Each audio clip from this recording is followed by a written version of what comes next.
Hi Aquarius, this is Jov. Welcome po sa ating channel. Ito yung first half of the month of May 2025. May 1 to 15, 2025. Kung naka-resonate kayo, comment down. Kung hindi kayo naka-resonate, ibigay niyo po sa iba kasi general reading po ito. This is for you Aquarius ngayong May 1 to 15, 2025.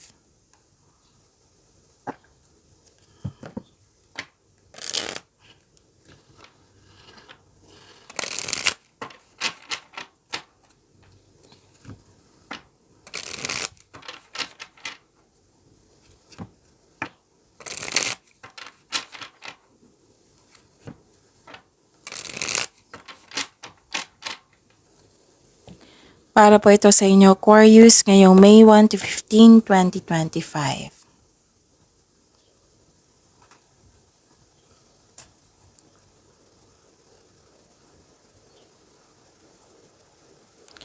Maraming salamat po sa inyong patuloy na suporta at maraming salamat din po sa mga hindi nag-skip ng ads. Gamitin ang reading na ito bilang gabay lamang sa mga hindi pa nag-subscribe.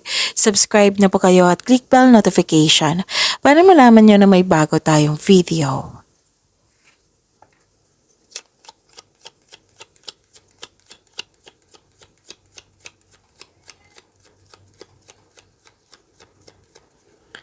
Spirits Guide, mga ganap po. Para kay Aquarius ngayong May 1 to 15, 2025, I need 3 cards po.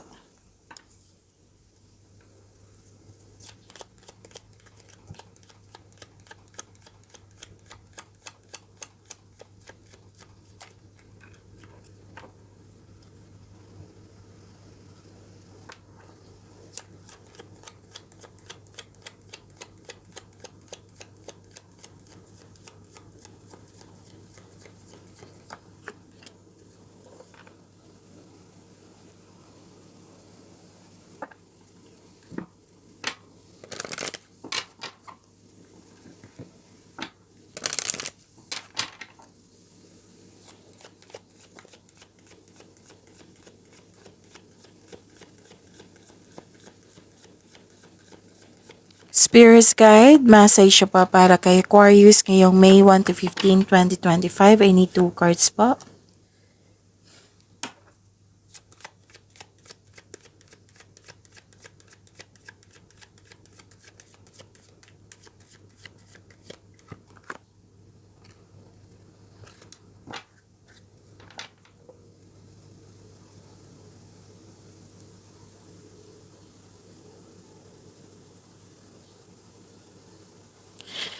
Ngayong May 1 to 15, 2025 para po kay Aquarius, may dumating na opportunities na kailangan mong bigyan ng desisyon or pwedeng pumili ka dito, pipili ka dito.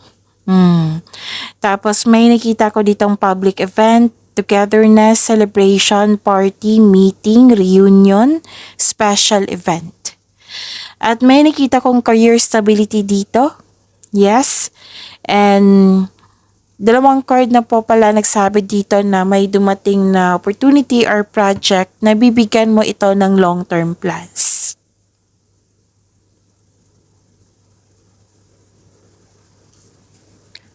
Wow, ang ganda. Prosperity lies ahead.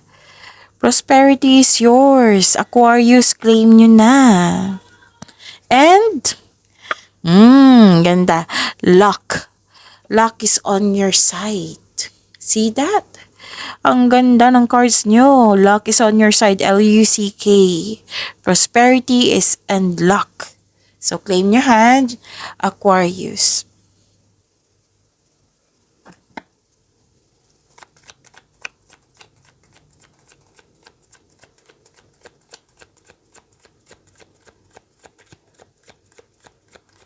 Spirits Guide, energy po ni Aquarius ngayong May 1 to 15, 2025. I need 2 cards po.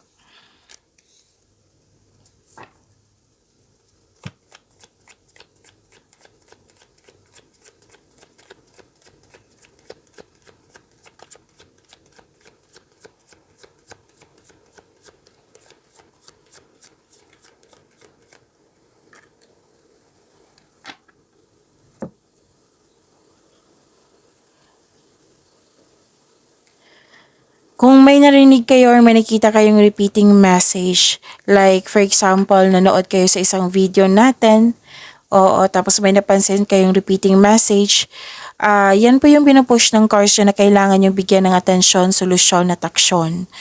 Kung maaari po. By the way, Aquarius, napanood niyo na ba yung dalawang video niyo kahapon? Tungkol po iyon sa May 2025 po, buong buwan ng Mayo. So, dalawang video po iyon. Ang isa, yung general reading na may love reading, at yung isa is nakafocus sa career and money. So, kaka-upload lang po nung kahapon po. So, panoorin niyo po kung gusto niyo po. So, what's your energy, Aquarius?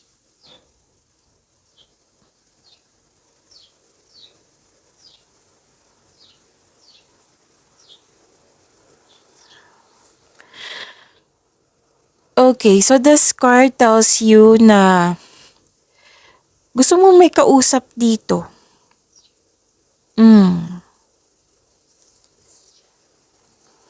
May isolation ako nakikita dito na gusto nyong may kausap, pero may time din na gusto nyo nung magpag-isa para makapag-isip, para makapagpahinga. Tapos, sabi ng card dito, di ba gusto mo may kausap? Sabi ng card dito, it's time to reach out for support and connection. Pwedeng sa matalik mong kaibigan ito, sa mentor mo, or ask your intuition. Use your intuition to guide you. Okay? So, magtiwala sa inyong sarili, Aquarius. Magtiwala po sa inyong sarili. Trust yourself.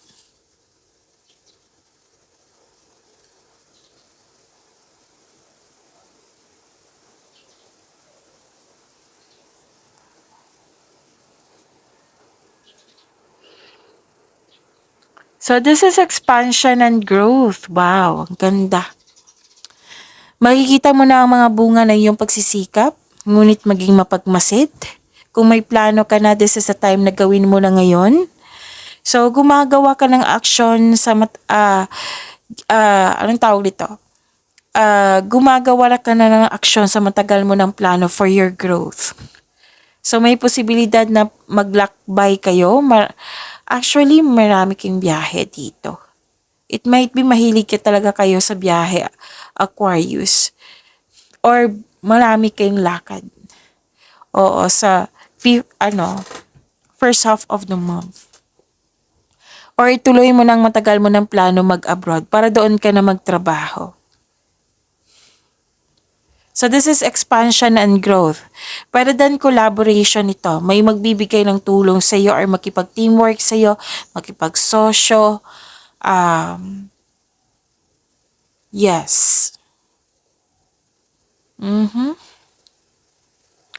May gusto kang gawin dito, magbiyahe para magbakasyon din.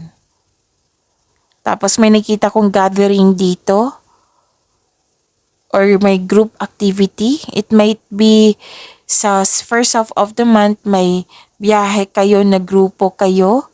Pwede yung sabi ko kanina sa Oracle Cards yun na reunion. Yung sabi ko kanina, reunion, meeting, togetherness.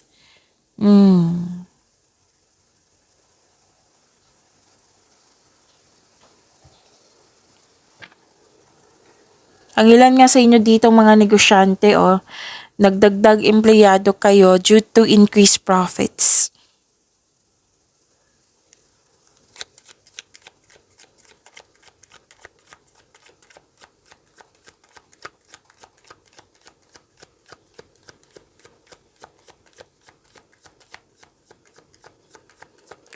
Spirits Guide, Career and Money and Aquarius ngayong May 1 to 15, 2025.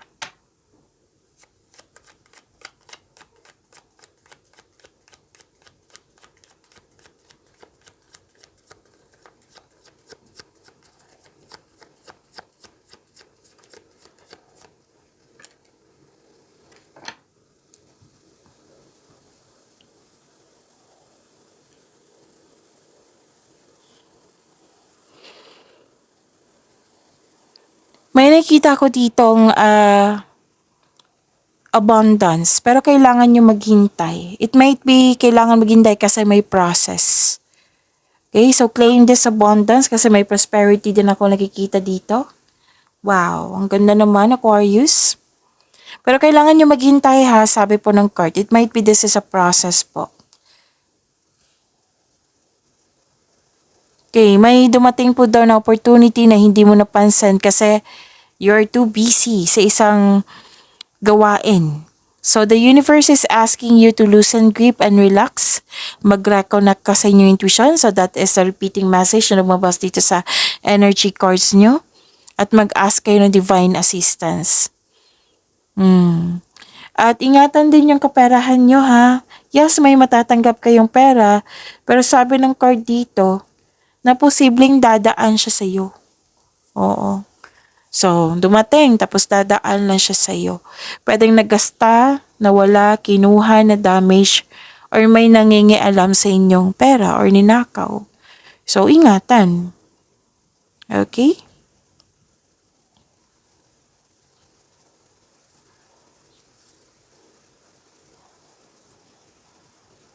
Wow, this is growth and patience.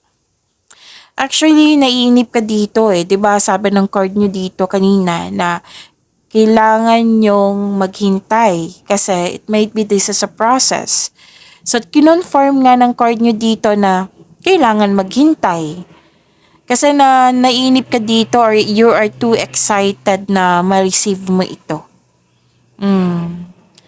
Actually, nakita ko rin dito na gusto mong mag-level up na you want more. Actually, may nakita ko ditong na-achieve mo na. Oo. And you want more. That is very normal. Kasi sa tingin ko, achiever kayo. Kaya mo na-achieve mo na. So, mas kaya mo pang mag-level up. Yan. So, naunawaan ko yan. So, this card tells you na parte ito ng proseso. Have faith, patuloy mo lang yung pagsisikap mo, pagsisipag sa trabaho. Dahil check naman ma-achieve mo yung gusto mong posisyon or kasaganaan sa inyong career and money. So, habaan ang pasensya.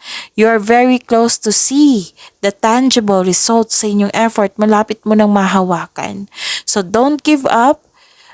Stay positive and be grateful.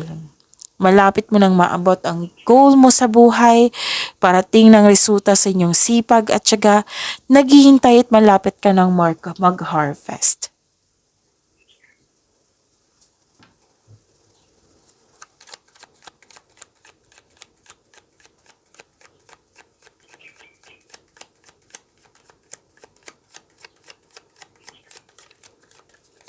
Spirits guide, love life, self-love, partnership, and romance ni Aquarius. Okay, kunin ko na to. Dalawa po, so kunin ko na ha.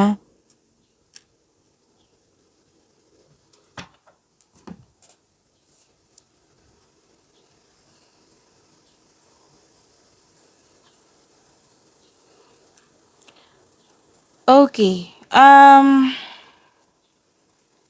Kung walang interest, pagwawalang kilos. Okay. May parating na love and romance sa inyong mga single. Kaya lang na-stuck kayo sa previous love niyo po.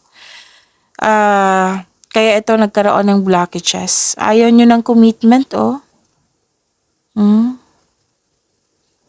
Wala kasing closure na nangyari. Feeling stuck po kayo. So this card asks you to open up even if it feels scary. Oo, kung yung may mga dito, may mga nakita talaga ako dito na walang closure. Kailangan mong i-forgive yung sarili mo, yung sitwasyon, yung pwede kong siya. Oo, pwede mo naman siya patawarin through your mind and heart. Gagawin mo ito hindi lang para sa kanya, kundi para sa iyo, para sa inyong peace of mind.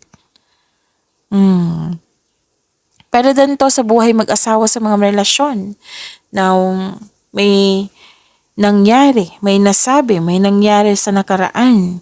So, hindi ka maka-move on. So, kailangan ng forgiveness dito. So, kailangan maging willing ka mag-move on from the past para bumukas yung new doors for you.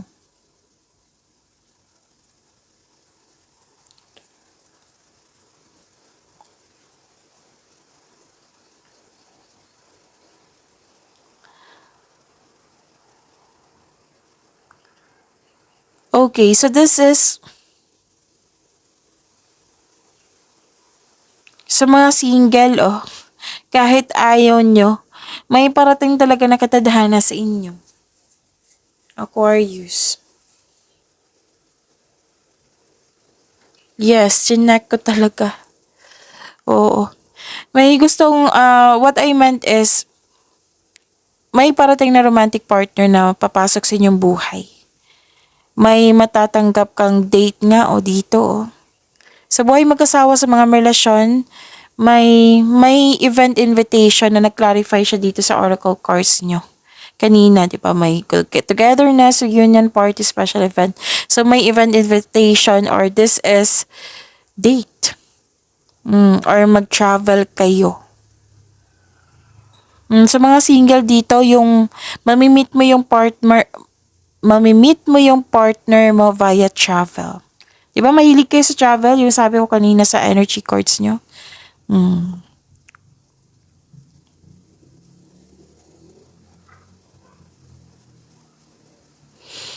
Okay. So, dalawa yung sinabi dito. May magaganap na travel or isang bagong tao na darating sa iyong buhay.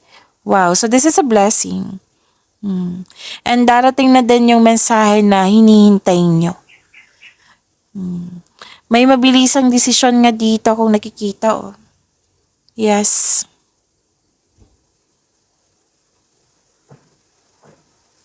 Actually, nakikita ko dito excited ka na yung nakilala mo siya, excited ka. Or excited kayo sa pupuntahan nyo kasi may travel may date.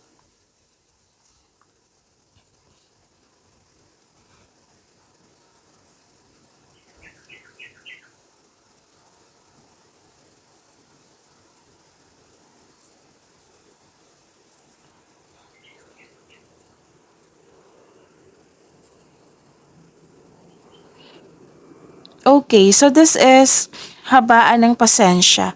Magkaroon din ng plano. Kasi may nakita kong lack of planning dito. It might be this is about your event invitation or yung travel. May hinintay ka nga dito ng tao na gumawa ng hakbang bago ka kumilos.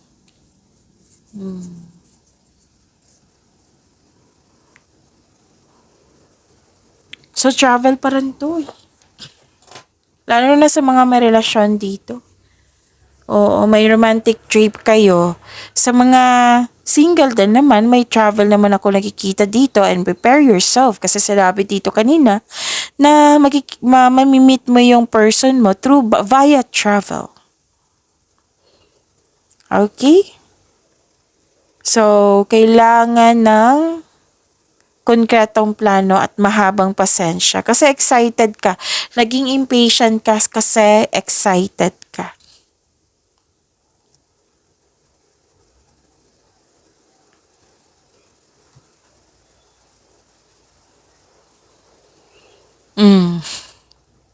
Inulit na naman dito. So, natuwa ako, Aquarius, and you deserve this. Lalo na sa mga single dito.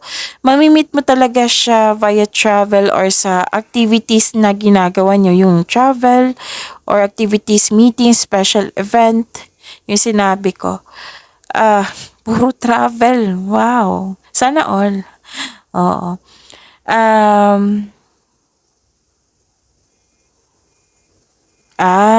May imimit ka sa isang tao while on vacation. So, yun nga. Confirm. Confirm. 3 course na po nagsabi dito na magkakaroon ng gathering, togetherness, yung sabi ko kanina sa oracle course nyo. Ang ganda. And kitang-kita ko dito, excited ka. So, yun na. Go na. Magkaroon ng konkretong plano. So, yun, pagyamanin nyo po yung blessings na binigay sa inyo, Aquarius.